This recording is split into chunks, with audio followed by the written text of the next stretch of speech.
Hello, എത്രയായി കണ്ണേട്ടാ? ഇനി 4-5 kilometre കൂടെ ഉണ്ട്. എളുപ്പ റൂട്ടിലാ വരുന്നേ. എന്റെ ഭാര്യയെ കാണാനുള്ള കൊതിയുണ്ട്. അവര് സന്തോഷത്തോടെ പിരിഞ്ഞായിരുന്നോ? സ്നേഹിക്കുന്നവർ തമ്മിലുള്ള വേർപിരിയില് സന്തോഷത്തോടെ അല്ലല്ലോ.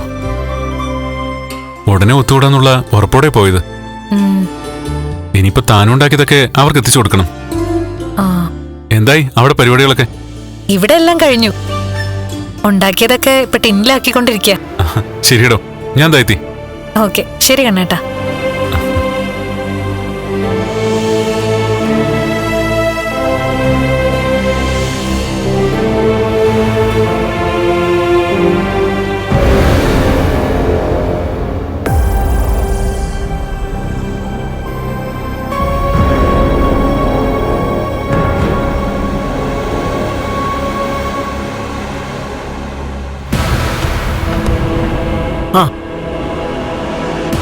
മോളെ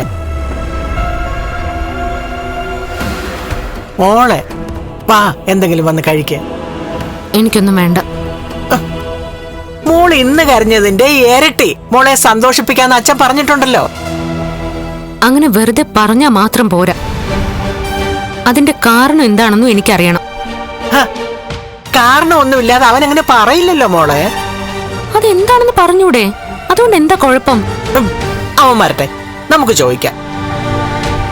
അവനും ഉണ്ണിയുടെ അമ്മാവനും കൂടെ എന്തോ പ്ലാൻ ചെയ്തിട്ടുണ്ട് മോളെ. ഇനി ഞാൻ ആ കമലേശ്വരൻ തറവാട്ടിൽ കാല് കുത്തണമെങ്കിൽ അതാ ലക്ഷ്മിയുടെ കരച്ചില് കണ്ടുകൊണ്ടാവണം. പക്ഷേ വലിയ മണ്ടത്തരവാ മോള് കാണിക്കുന്നേ. കണ്ണന്റെ കുറവുണ്ടല്ലോ, അതിനി ആര് വിചാരിച്ചാലും മാറ്റാൻ പറ്റത്തില്ല. ഒരു കണക്കിന് ആലോചിച്ച 3 നേരവും ഭക്ഷണം കൊടുക്കുന്ന ഒരുത്തനെ കെട്ടിയാലും കണ്ണനെ പോലെ ഒരുത്തനെ കെട്ടാൻ ഒരു പെണ്ണും ആഗ്രഹിക്കത്തില്ല. അങ്ങനെ പറഞ്ഞ് മുത്തശ്ശി എന്നെ ആശ്വസിപ്പിക്കാൻ നോക്കണ്ട. ആ വീട്ടിൽ ആര് വന്നാലും ഉണ്ണേട്ടന് ആരും ഒരു വിലയും കൊടുക്കുന്നില്ല.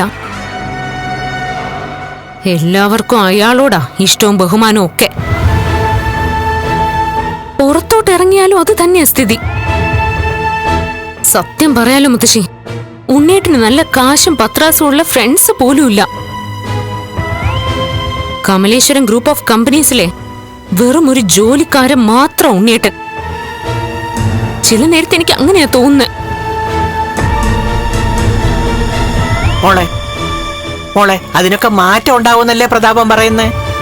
അതെങ്ങനെയാന്ന് നമുക്ക് നോക്കാലോ. എന്തായാലും നിന്റെ സങ്കടം നിന്നേക്കാൾ വേദനയാ നിന്റെ അച്ഛന്. അതിനവൻ പരിഹാരം കാണാതിരിക്കില്ല. ആ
എന്താ പ്രതാപ?